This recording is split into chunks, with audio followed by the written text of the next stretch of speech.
Thanks, Karine.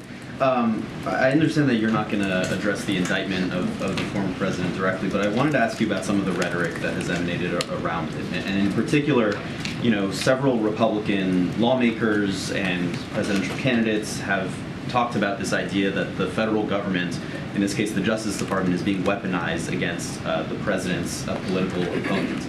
And so I wonder what you can say to Americans whose faith in the Department of Justice, in its independence, in its nonpartisan nature, may be shaken. What would you tell those folks? So two things. I think two things I want to say in answering your question, Jeremy. The first part is, and I just stated this earlier before, and because the president has said this, we have said this from this administration, and I want to be careful that I'm not going to speak to the case directly, this is a broader statement here. The president respects the Department of Justice. He respects the rule of law. He has said this during the campaign. He has said this multiple times during the last 2 years in this administration. And we want to make sure, he particularly wants to make sure that we restore the integrity of the Department of Justice, that we do not politicize the Department of Justice. And that is something that he's going to continue to do. That is why when I'm asked about the specific case, anything related to that case, we refer to the Department of Justice, because we are not going to politicize it from here. The president's not going to politicize it from here, and we're going to be certainly very, very, very diligent and very straightforward about that. The second part that I do want to say, you didn't really ask me, but as it relates to what we're hearing, the criticism that we're hearing, look. And this is a little bit, there's a theme here of what we've been talking about, at least the last couple of questions. This is the president that wants to get the job done for the American people. He wants to lower cost. He wants to make sure that we deliver for American families, for American workers, for American people. And that's what he's been doing the last 2 years.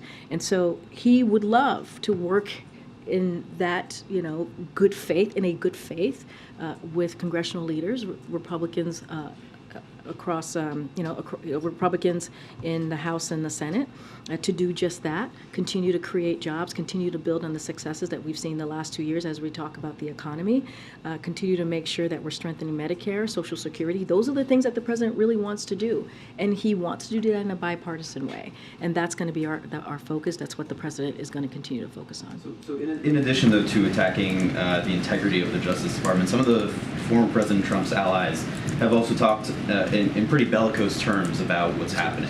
Congressman Andy Biggs said we've now reached the war phase, saying an eye for an eye. Steve Bannon said we're at war.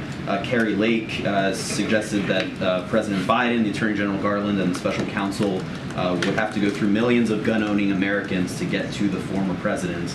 Do you have any response to that kind of rhetoric, and what danger do you think it presents in our country? So look,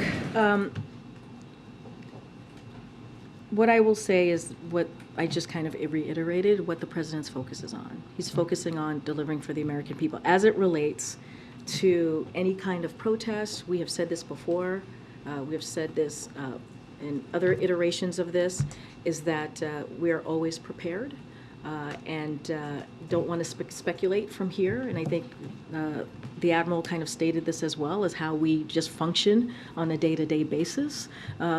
And we're just going to stay prepared, and we're going to just continue to give the Department of Justice its independence, make sure it continues to have its integrity. We're going to continue to believe and certainly respect the rule of law, and we're just not going to comment beyond that. To that end, has the president been briefed on the security preparations for the former president's appearance at a federal courthouse tomorrow? So, as you know, the president regularly gets briefed every morning by his National Security Council and his the intelligence community every morning, as you all know, or every day, to be more precise. I just don't have anything else to share. What I can tell you, certainly not going to speculate from here, and we will be prepared. And then very